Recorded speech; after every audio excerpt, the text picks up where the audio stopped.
श्री रामकृष्ण परमहंस के कथामृत में एक बात बार बार आती है। मनुष्य जो कुछ खाता है उस पर 3 व्यक्तियों के संस्कार अपना प्रभाव डालते हैं।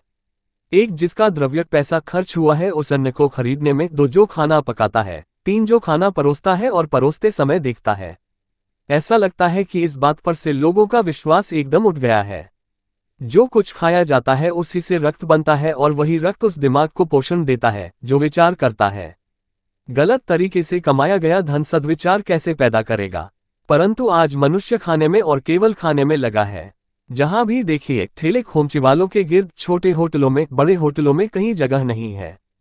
कोई नहीं देखता कैसा पदार्थ व्यवहार किया गया है, किसने बनाया है, कौन दे रहा है। बस खाओ, खाए जाओ। इस तरह का खान पान देशवासियों का चरित्र भ्रष्ट कर रहा है। इसमें आश्चर्य ही क्या? अस्तु 40 वर्षों से भी और अधिक पुरानी बात है। मेरे पिताजी कलकत्ते से दिल्ली जा रहे थे। उन दिनों रेल में समय अधिक लगा करता था, अतः सब यात्री घुल मिल जाते थे और एक परिवार का सा वातावरण बन जाता था। पिताजी के संगी एक गेरुआ वस्त्रधारी महात्मा भी थे।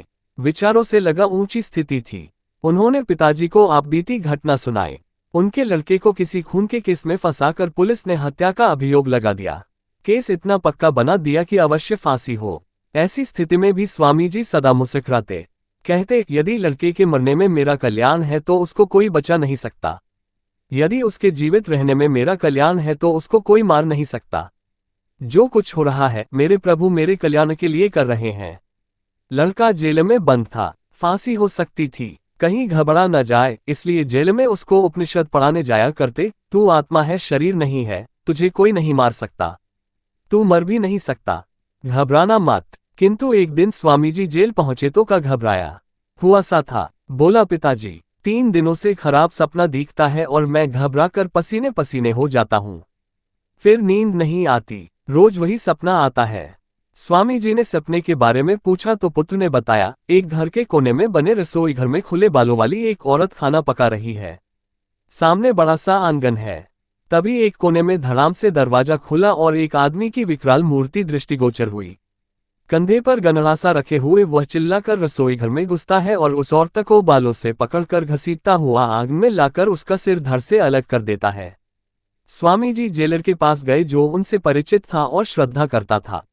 उन्होंने पूछा आजकल खाना कौन पकाता है?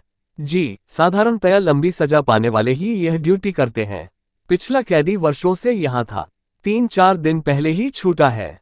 अब नया कैदी बनाता है। जवान लड़का है, फांसी की सजा पाकर आया है। इसको ये सजा क्यों हुई कृपा कर बताएंगे? इस लड़के ने अपनी माँ का खून कर दिया था। वह चौके में बैठी खाना बना रही थी। ये खेत पर से पशुओं का चारा काटने वाला गेंडासा कंधे पर धरे आया और अपनी मां को बाल पकड़कर आग में घसीट लाया। वहीं एक ही वो में धड़ से सिर अलग कर दिया। इसको मां के चरित्र पर संदेह था और इसके संगी साथी इस बात को लेकर छोंटाकशी करते थे। खुद ही जाकर पुलिस में समर्पण भी कर दिया। स्वामी जी की प्रार्थना पर जेलर ने उसी दिन रसोइया बदल दिया और उसी दिन से वह सपना दिखाई देना भी बंद हो गया। शास्त्रों में भोजन बनाने वाले की शुद्धता पर बहुत जोर दिया जाता है। आहार शुद्ध और सत्व शुद्ध है। इसलिए भोजन के सुस्वादु होने से भी अधिक आवश्यक है उसका शुद्ध और पवित्र होना। आई थिंक कि यह सच्ची कहानी आपको अच्छी लगी होगी। यदि अच्छी लगी है तो हमारे चैनल को लाइक, कमेंट, सब्सक्राइब करें। मिलते हैं एक ऐसी सत्य और रोचक घटना के साथ नेक्स्ट अगले वीडियो में। तब तक के लिए जय श्री राम।